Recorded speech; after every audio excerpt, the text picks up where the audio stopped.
to the American Prospect Weekly Roundup. Thank you for joining us.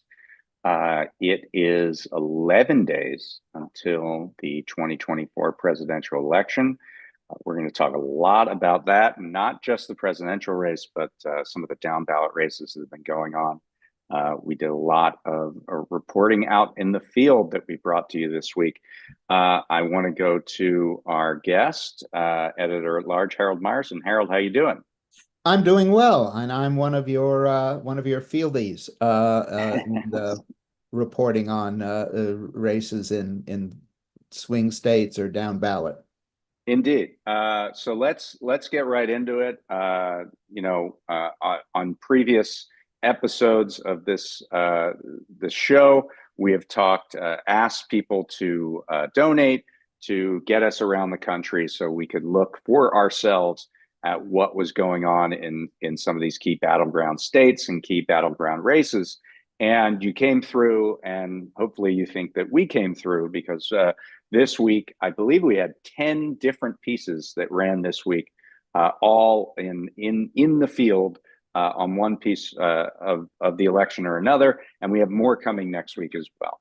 So that being said, why don't we start, Harold? At the beginning of the week, we released your piece about Nevada, where you spent some time. Nevada is a battleground state, both at the presidential level, and also there's a Senate race there that is being contested, and some House races as well. So why don't you tell us what you did in Nevada? Sure. Well, mainly I went on precinct walks, and this is following sort of the logic of the most experienced Nevada political activists, because it is a small state, which, because it is a swing state, the residents have been absolutely drowned in TV and mailings. And the general perception is that they shut them all out. And this was confirmed on one of the precinct walks I went on when the two canvassers, in this case, they were both from the Machinists Union, the two canvassers were approaching a house, and a woman came out of the house carrying a load of campaign mailers. You could tell had pictures of candidates and whatnot. And she walked out to the front of her house and ceremoniously dumped them into the trash can that was sitting out in Right. front for pickup the Welcome to next swing day. state America. That's Yes, yes, yes. the amount All of we need is another. trees Yeah. that I have been mean, felled. Yeah. the winner of this year's campaign would be the person who invented the silence button on TV remotes. So you don't have to hear the next political ad. Now, Nevada has a legendary get out the vote and voter mobilization army, as it was termed by the head of that army. That army is the hotel union in Las Vegas, which may just be, I think, the largest local union of any kind in the United States. It has 60,000 members who are basically all of the housekeepers and wait staff and kitchen staff and other staff at Right. all of the big mega hotel casinos in Las Vegas. And out of those 60,000 members, they have a provision in their contract which enables them to take election leave. Some of Hmm. them have, a relatively small number have been taking election leave for most of this year, sounding out voters to get a sense of what the key issues are. Then probably about 100 have been working since mid-late summer. And as of this week, close to 500 folks from that local are working. When I say working, I mean full time. And this at this point, full time 7 days a week. Right. Uh, this is a union that contact has generally has made, I think they say 900,000 contacts so far, which is to say maybe 700,000 nobody comes to the door, so they leave literature, Right. and 200,000 they actually talk to the people on their doorsteps. Right. And I was, tagged along with a room service phone operator from one hotel and a waitress from another as they went up and down a number of blocks in Vegas and found some mainly found some Harris voters, and what they were mainly doing was making sure that they knew where the polling place was, that they knew how to get an absentee or a mail ballot in, or they knew where drop boxes were, that sort of thing. Yeah. And they found, and we had a photo of this along with my piece. They found some very receptive young Latinas and African Americans, mainly elderly African Americans, who were quite enthused by the campaign. And they found a few folks who were definitely not enthused by the campaign. Okay. But that's what's going on in Las Vegas. And this All right. union, yeah, okay, go Yeah, ahead. yeah. Get yourself some water for a second. All right. So yeah, I mean, I think a couple things that are important to frame this that I want to ask you about is first of all the track record here. So we can go back, going back all the way to, I don't know, 2010 and Harry Reid's race against Sharon Angle when he Right. was fated to lose by quite a bit, by according Five to points. every poll, He and was down then by end up, five.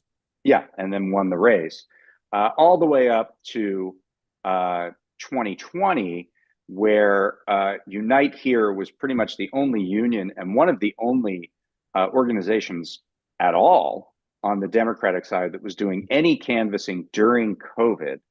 They built special apparatuses to allow them to do that, Yeah, they and consulted they worked, epidemiologists, yeah, among other and things.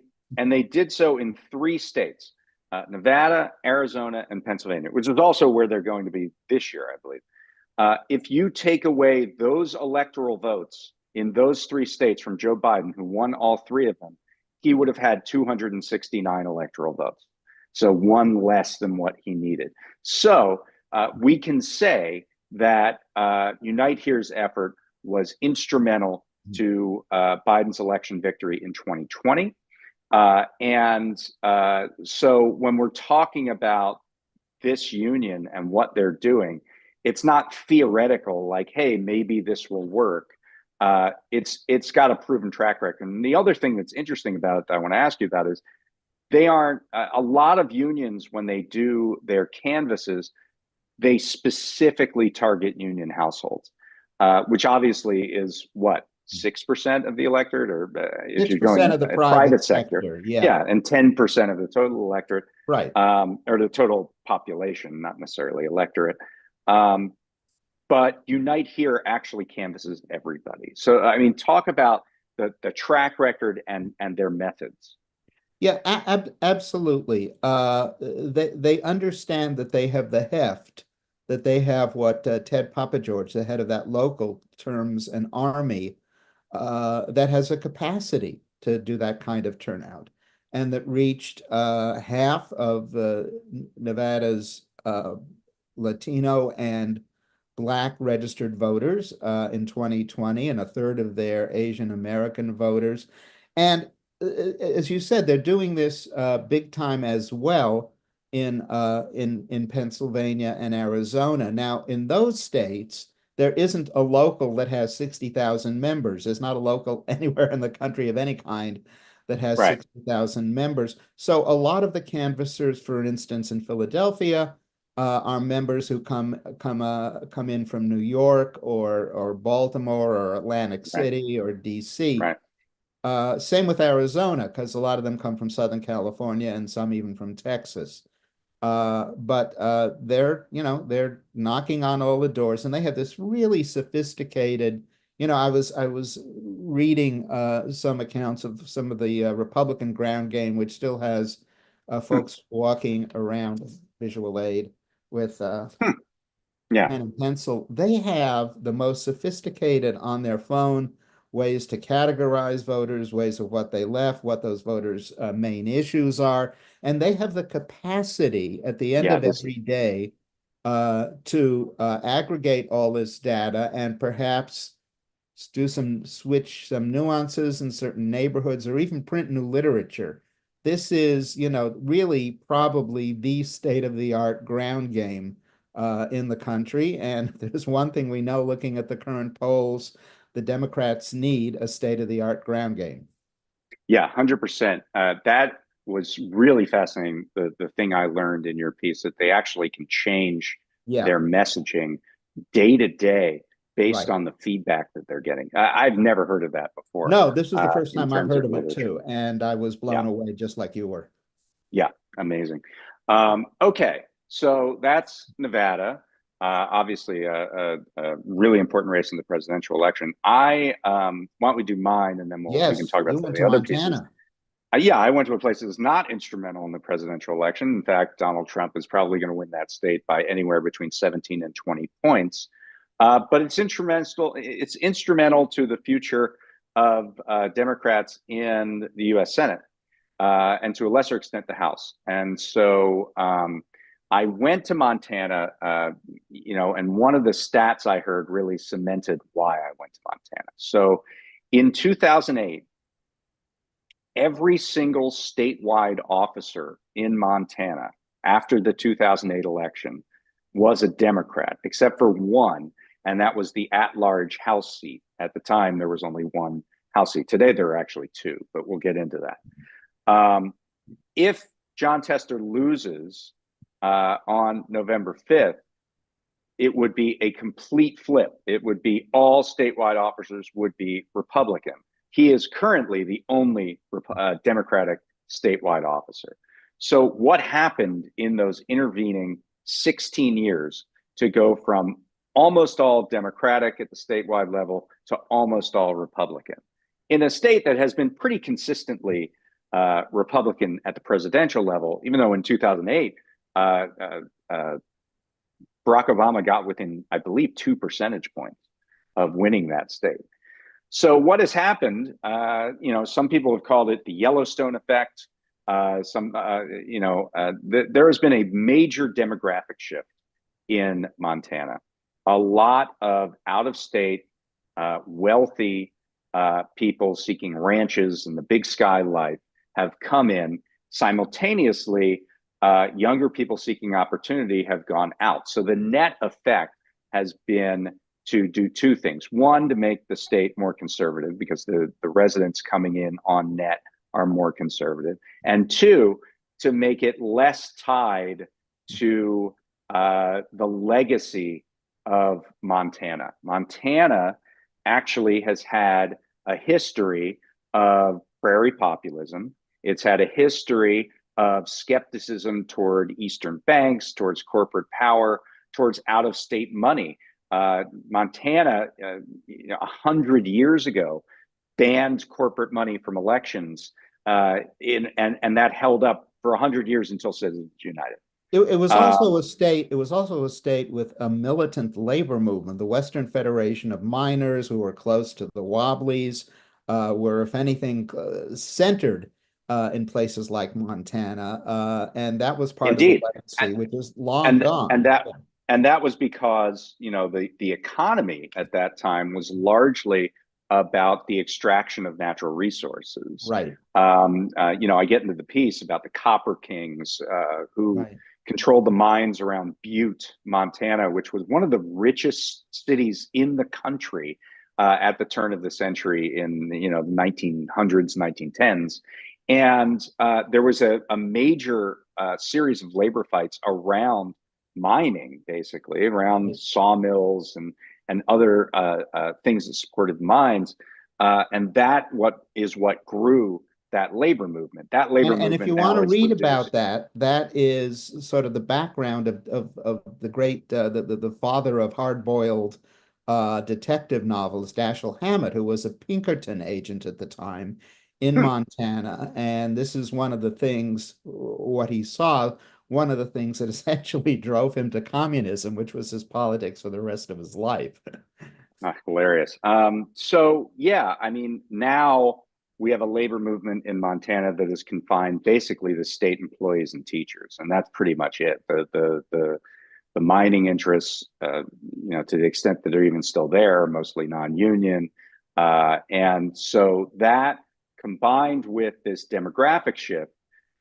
Even though ancestrally there still are people, many people who voted for John Tester, who voted for Democrats, even in the recent past, the issues have changed. The state has become nationalized. One of the very funny moments that I had on this trip was driving around and trying to find like the right wing radio station. I thought I'd find some local Montana station. The only thing I could find was a man who was clearly being piped in. And the reason I know he was being piped in is that he was talking about how hard it was because of inflation to get an affordable meal on Shabbat. And there are precious few Jewish people in Montana for this to connect with, and yet, and that's indicative of also another collapse, which is of local media. Right. So you put all of that together, and this is why you have this bifurcation. The Democratic candidates are stressing their authenticity. John Tester is a third generation dirt farmer from Montana.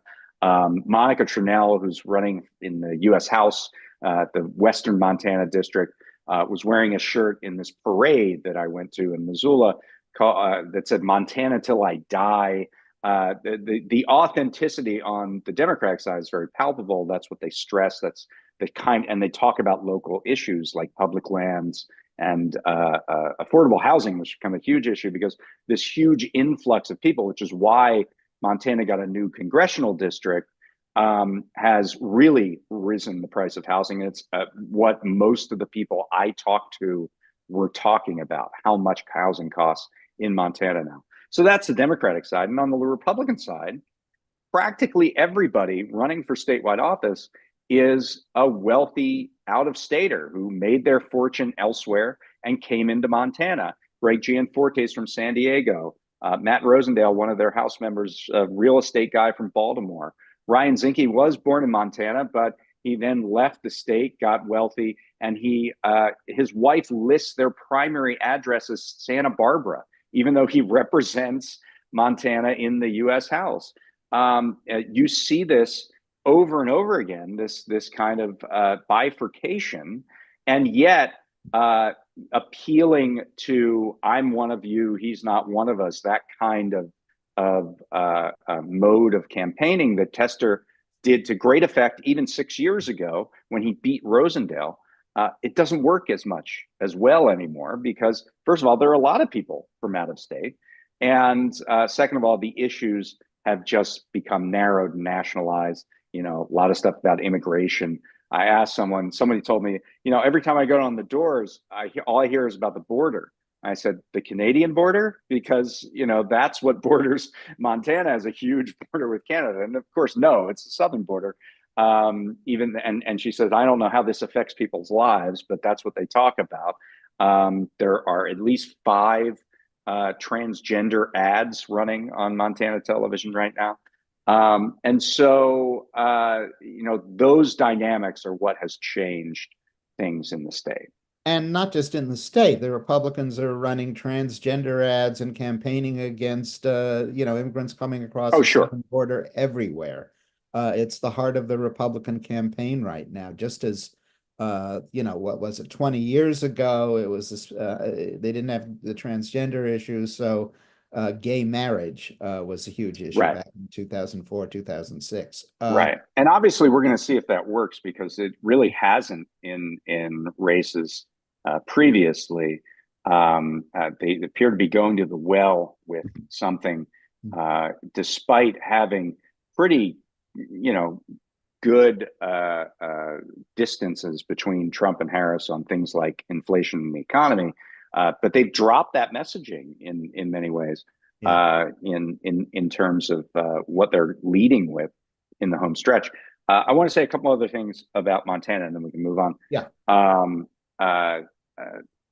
The first district, this slice of Western Montana, that includes Missoula, which is a college town, University of Montana. That's where I was most of the time I was there. There was a homecoming parade that lasts like 2 hours. John Tester rode it on a tractor. His opponent, Tim Sheehy, when you talk about Tim Sheehy, didn't show up. And hasn't been showing up. It's apparently very hard to find him on the campaign trail at all. Greg Gianforte is the governor there, hasn't held a public meeting in 4 years. So there's a bit of a run and hide politics on the part of Republicans, knowing that the environment there is so favorable to them that they don't necessarily need to campaign a whole lot. But the first district includes Missoula, includes Bozeman, which is Montana State University. It includes two very large Indian reservations, and it's not like a true toss-up, but it's close enough that it's winnable for the Democrats. And one interesting thing where Monica Trinnell, the House candidate, is connecting this kind of wealthy out-of-stater public corruption kind of stuff that has played in the past in Montana with the current state of what the state is dealing with. Is she brings up Ryan Zinke, who is the House incumbent there, his Airbnbs. So he owns a number of Airbnbs in Western Montana, particularly in the area around Whitefish, which is a very scenic area in the Northwest. And they're publicly available on Airbnb for anyone to rent. And he rents them for as much as $16,000 a month. And so Trinnell's campaign actually bought a place for a night, and they filmed it for an ad. And what they found is the entire state is Airbnb, the entire street that particular Airbnb is on is empty because it's all short-term rental units. And so she connects this idea that, Ryan Zinke's getting rich off of increasing the price of housing, and he's reducing the supply in this area so that it's more difficult to find available units.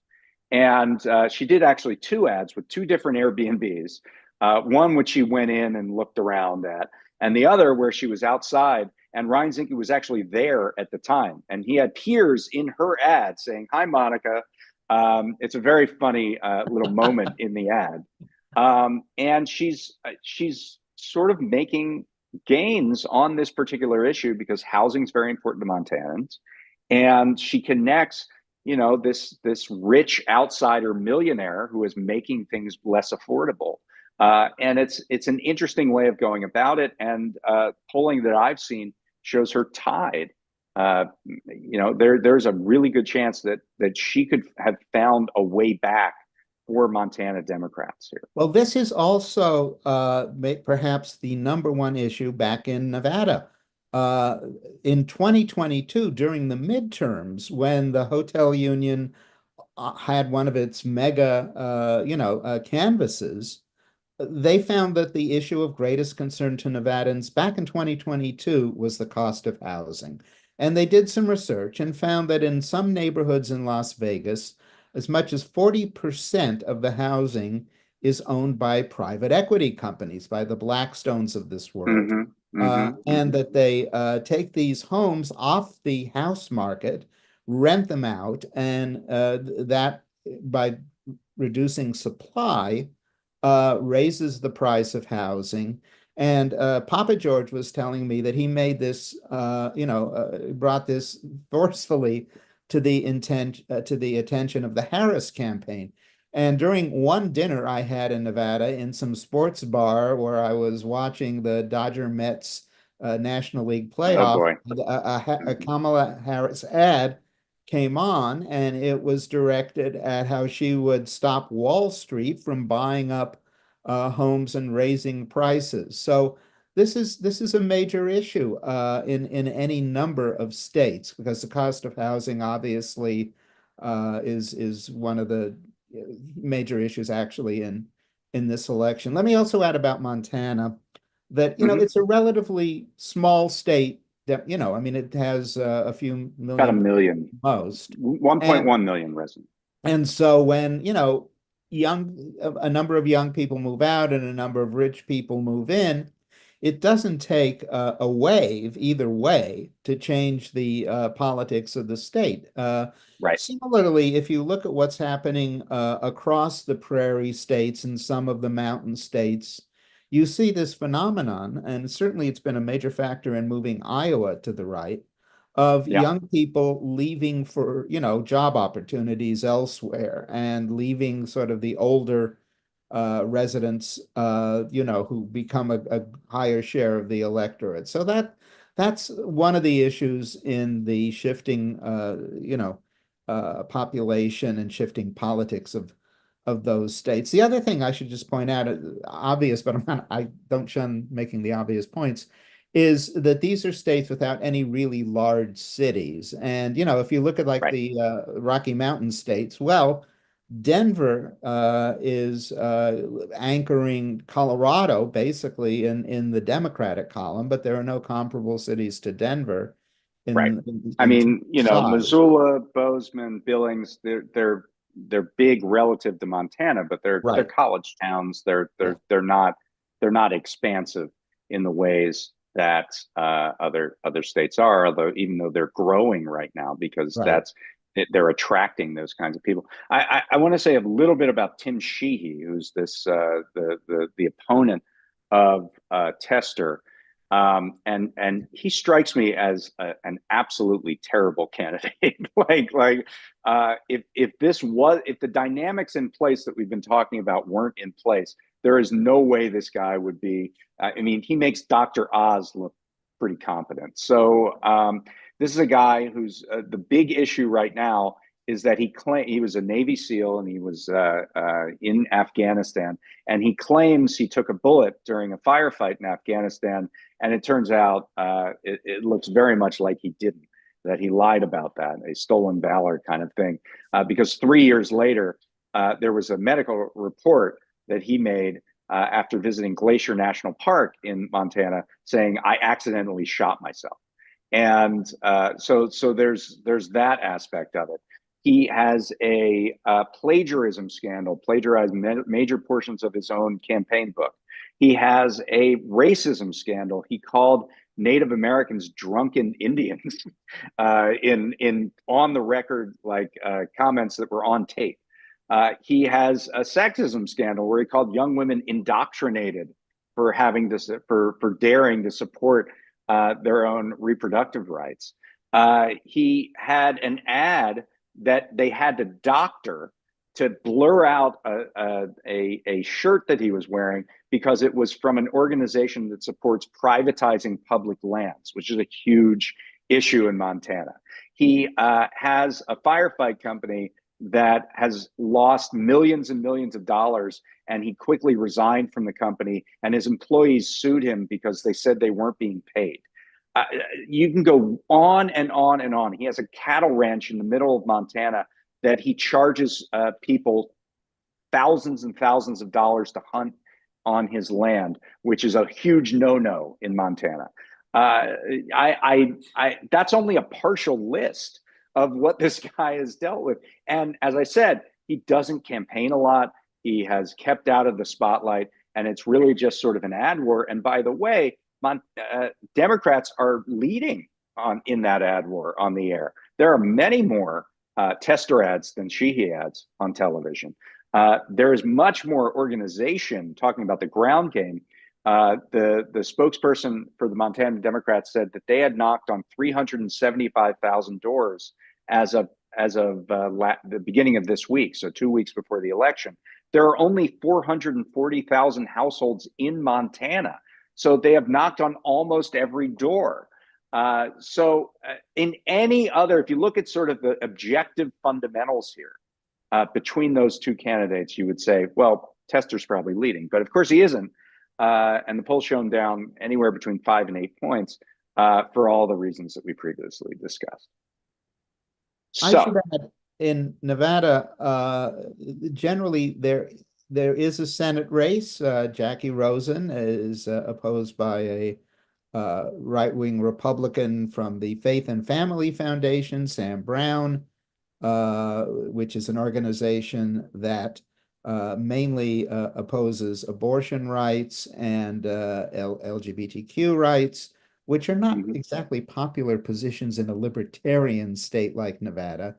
Democrats are not that concerned about the down ticket races in Nevada. I was kind Yeah, of expecting they would be, and they think they're okay. It's the top of the ticket. It's Harris Trump yeah.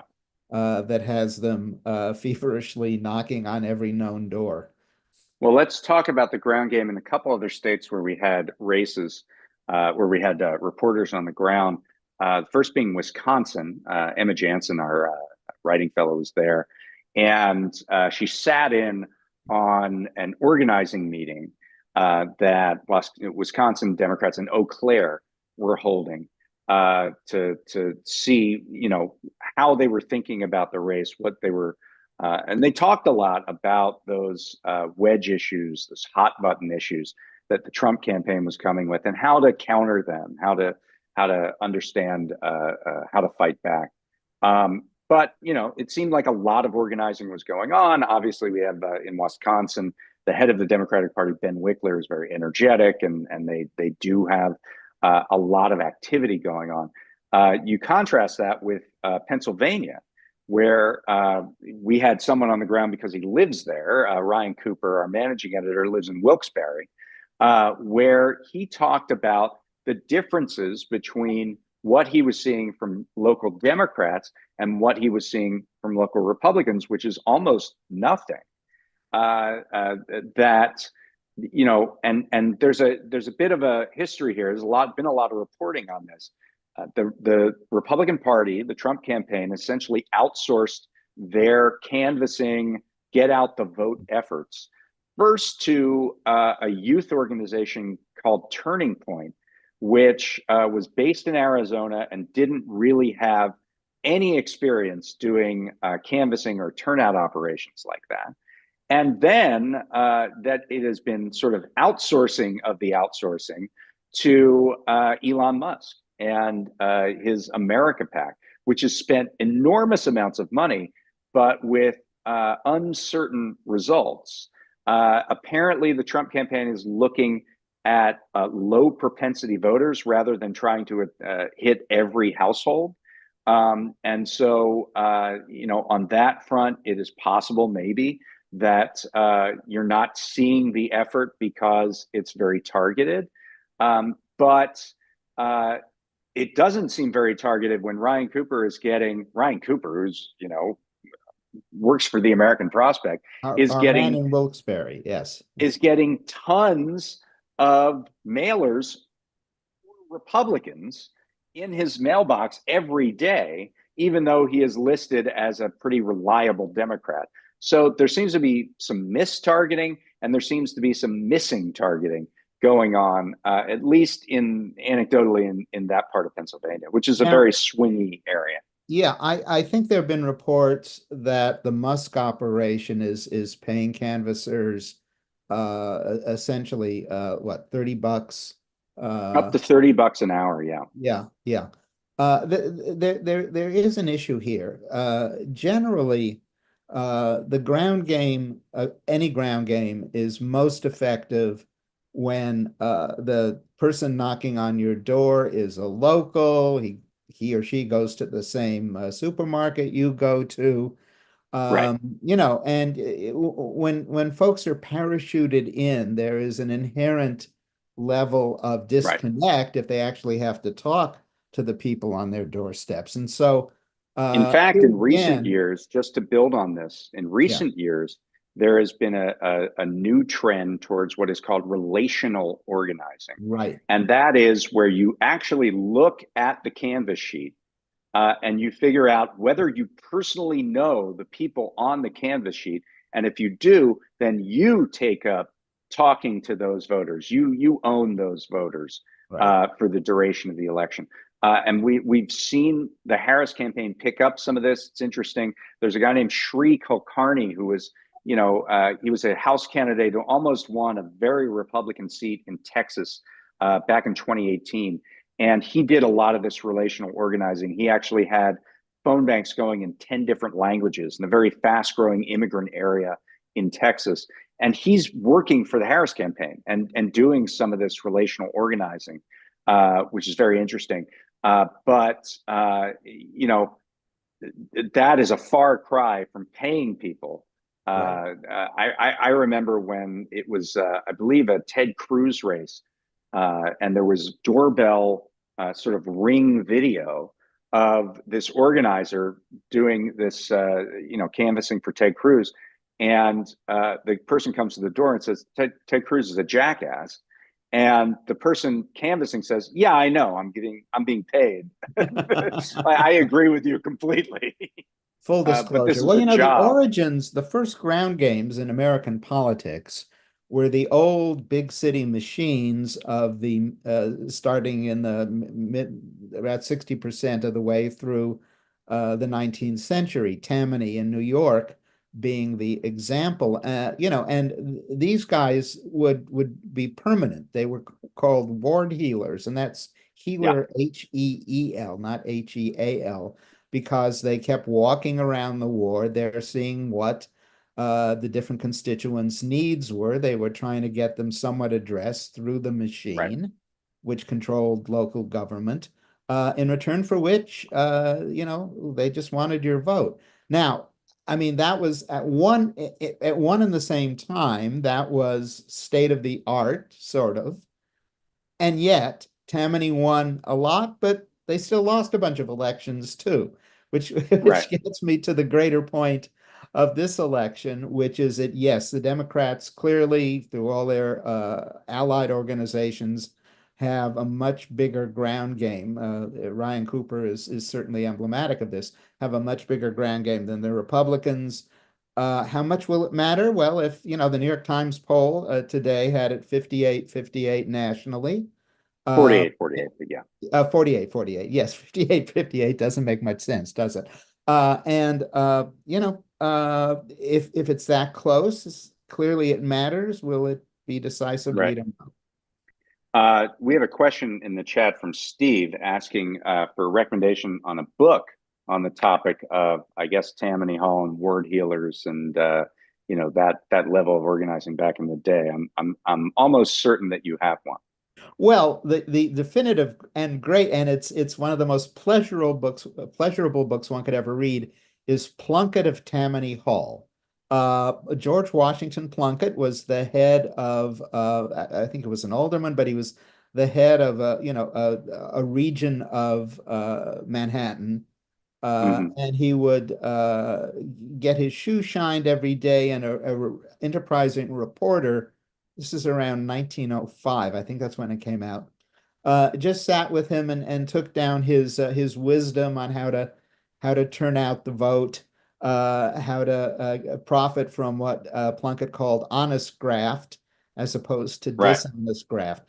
The other more serious book is a book by Steve Erie called Rainbow's End, which is a study of Tammany over time and what it did for the Irish American community in New York and what it didn't do for the Italian American and Jewish American contingents in New York during the same period. How it got jobs, where it got jobs on the police force, et cetera, where it couldn't get jobs, that sort of thing. So Yeah. Rainbow's End and Plunkett of Tammany Hall are my two There you go. recommendations. Yeah, one thing I would say is that what was done in the past, and even the recent past, and even in the present, in cases like Unite Here, is year-round organizing. Yeah. That isn't just about, are you going to vote for me in this election, but also sort of, as you say, what are your problems? What are the things that we could maybe help you with? You don't see that anymore. There was kind of a way of getting back to this in when Howard Dean was running the DNC. He did more organizing than just at the election time and the 2 weeks before the election. But that has gone sort of by the wayside. And I think that the net effect of these kinds of ground game things may be somewhat in proportion to the fact of how last minute it all is. Yeah. That's just a personal thought. But okay, let's go on with some of the other races that we covered this week. One of the interesting ones that I want to talk about, Luke Goldstein has been out on the road, and one of the places he went to was New Jersey's 7th congressional district, which is Thomas Keene Jr., the son of the former governor who just won his seat. He's a first-term congressman. He beat Tom Malinowski, who was a Democrat, who served 2 terms there. So it's a swing seat that has had Democrats and Republicans in it recently. And he's running against Sue Altman, who is, she was the head of the New Jersey Working Families Party. And it's a central Jersey district, but the entire metro area is in the New York metro area. And so this was a race that was sort of seen as a toss-up.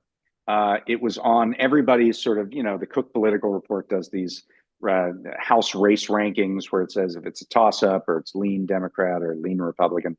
This was the only race that was in the toss-up or lean Republican category where the national Democrats, the Democratic Congressional Campaign Committee or the House Majority PAC, had not made an investment. And for a while, it was the only seat that was winnable, because essentially those House ratings, if you're in lean or toss-up territory, it's a winnable race. It was the only winnable race there was no investment in. And, Luke was trying to figure out, well, why is this the case? Obviously, New York metro area, very expensive media market. And she is competing for attention in that media market with New York races that are close as well. And she doesn't have, obviously being in New Jersey, you don't have the same champion to say, hey, pay attention to this New Jersey race. Hakeem Jeffries is worried about the New York races, right? So that was part of it.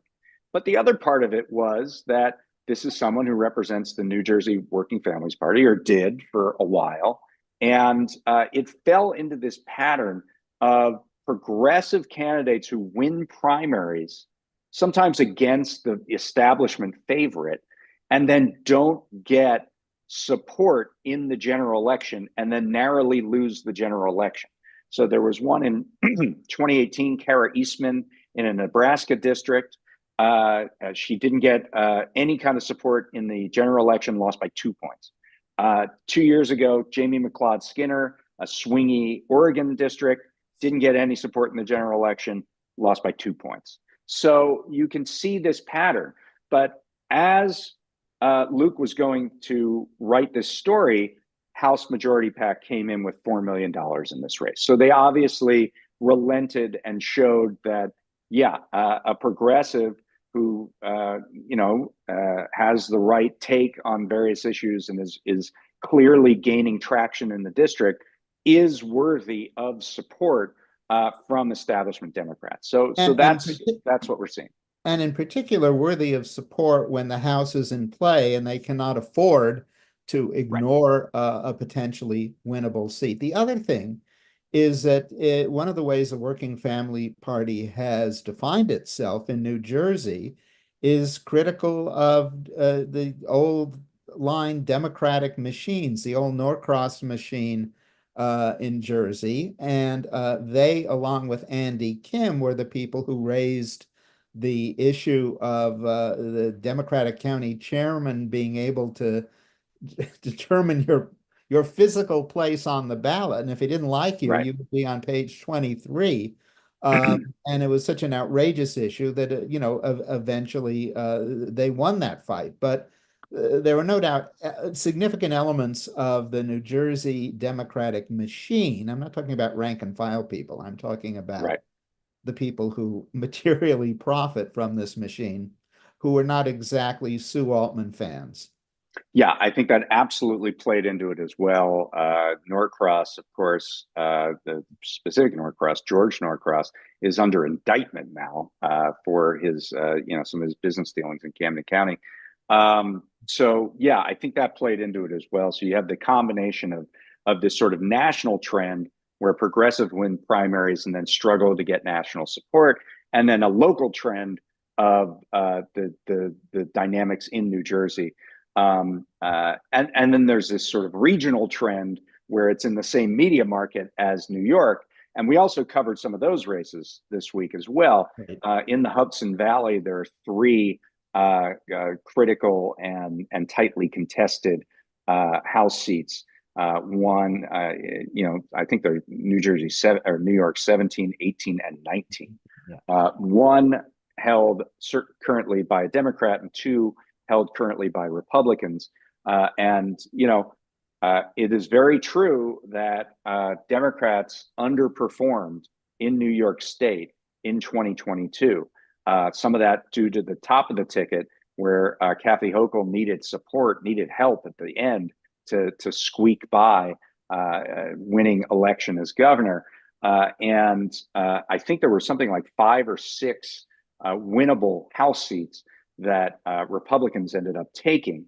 And so the question is, are we going to see a rerun of this underperformance in New York, where it basically provided the margin of victory for Republicans in 2022, the reason they held the House. That's also true in California. I'll briefly describe. I did a piece on kind of a wild situation in one California House race. There are also maybe 3, maybe 4, maybe even more seats that are contested in California that could be put over the top. There's a lot of money going into these races. There's an organization called Battleground California, which is working, a lot of outside money that has put canvassers on the ground in all of these districts. I focused on this one in Orange County, which is held currently by a woman named Michelle Steele, who's a Republican Korean immigrant incumbent. Her district includes Little Saigon, which is the area around Westminster in Orange County, which is the largest concentration of Vietnamese anywhere except Vietnam. And she has had a habit in her, she's in her, I believe, 3rd term right now. And in her previous two opponents, she has a habit of essentially red baiting them and appealing to Vietnamese refugees who fled communism by saying, these guys I'm running against are communists. So she's done this over and over and over again with Harley Ruda, who was an incumbent who she beat, with Jay Chen. In 2022, she put up signs all over the district saying Jay Chen is China's choice. And this time she has put up Vietnamese language signs in the district that say, fight communism, vote Michelle Steele, using the image of the South Vietnamese flag, which has gotten some people inflamed. In this case, she's running against someone named Derek Tran, whose father fled communism in Vietnamese. He was a Vietnamese boat immigrant who his father lost his wife and 4 kids fleeing Vietnam. So had this tragic journey to get to America. Derek Tran was born in America to his father and his new wife, who he met in Vietnam. And I focused on this one mailer. I got some Vietnamese language mailers and I translated them. And among, one of them shows Derek Tran with Chairman Xi Jinping, the premier of China right now. Another one shows him with Bernie Sanders and Nancy Pelosi. So they're all sort of a piece, I guess, of Chinese communists. And if you read and translate the actual points that they are trying to make to claim that Derek Tran is a socialist, a communist, and in league with the Chinese, the one that stood out is they said that he owns tens of thousands of dollars of Chinese crypto. So first of all, that doesn't exist. There is no such thing as Chinese crypto. He owns some Bitcoin and a couple other coins, and they're in a wallet that is put together by a platform called Binance, which was initiated in China 7 years ago, but left in anticipation of the fact that crypto is banned in China, right? So there's no relationship between crypto and China. But why this is interesting is that Michelle Steele is benefiting from $3 million in ads from the crypto industry while she is condemning her opponent for owning crypto. So this actually is the really interesting part of it. And I asked the PAC, do you support the person that you favor in this race, to, condemning someone, attacking someone for owning crypto? And they had no comment that they were willing to give me on that. So it's another example of how, kind of as a sidelight of everything going on in this election, crypto money is really driving a lot of stuff going on in the race.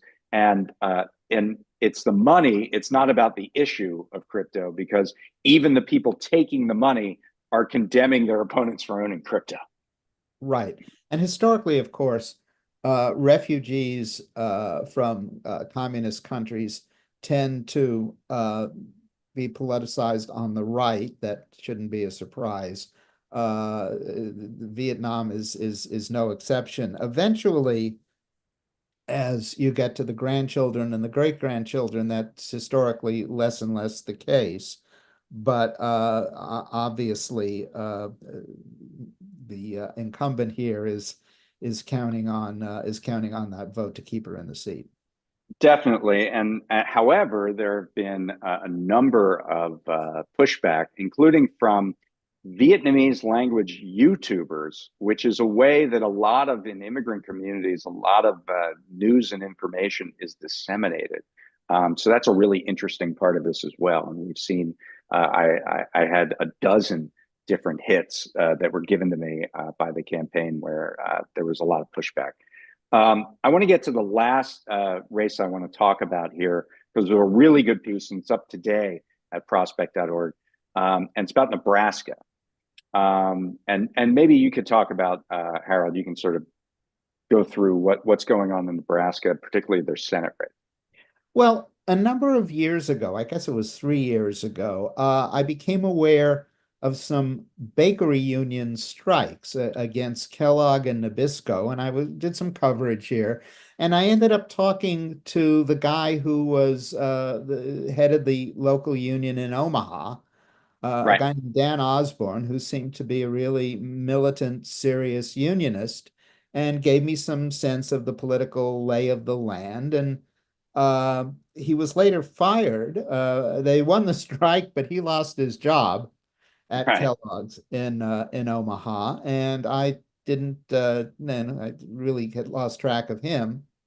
Lo and behold, he is running Yeah. against the Republican U.S. Senator Deb Fischer in Nebraska, and as an independent, running a pro-union, pro-working class, but somewhat conservative on cultural issues, not sounding a little more like a Republican than a Democrat on immigration, sounding Mm-hmm. very much like a Democrat and not a Republican on abortion.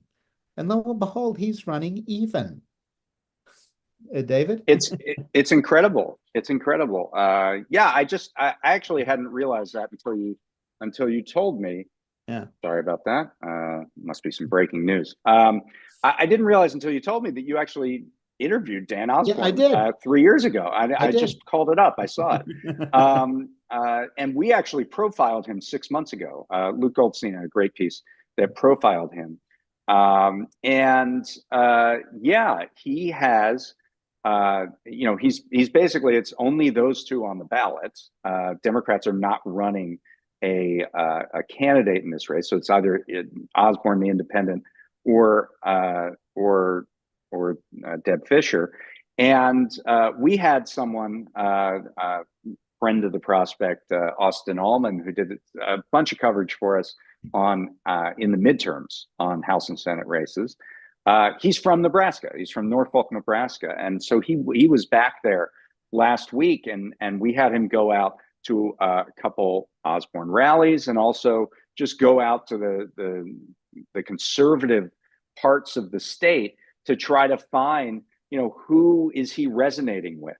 Because the math of Nebraska is that about a quarter of residents are Democratic, about half the residents are Republican, and another quarter are sort of nonpartisan or just disengaged from politics entirely.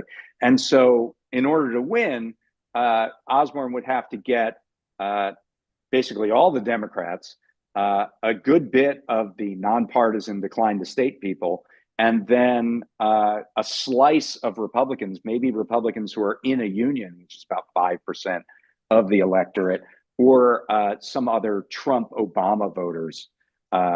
Those kinds of voters is who we'd have to find. People voting, obviously, Trump's going to win that state by 20 points. So he's going to have to get a lot of people who voted for Trump to also vote for him. And it was really interesting. Not only did Austin find Trump voters who were going to vote for Osborne, he found them in his own family, right?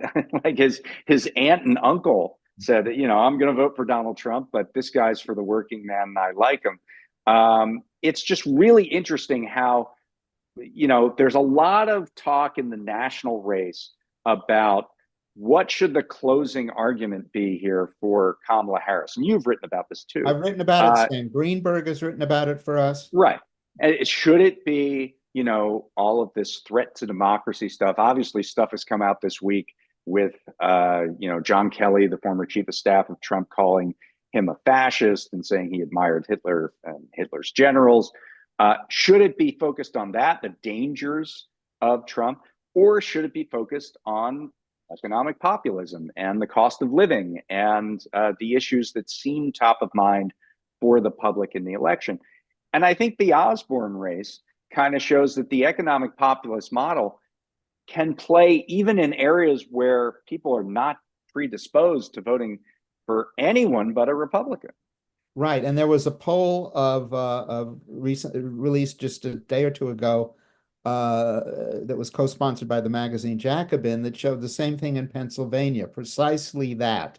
I mean, there's a sort of establishment, conventional wisdom that moving to the center means you move to the center on economics, but it's okay to be liberal on social issues.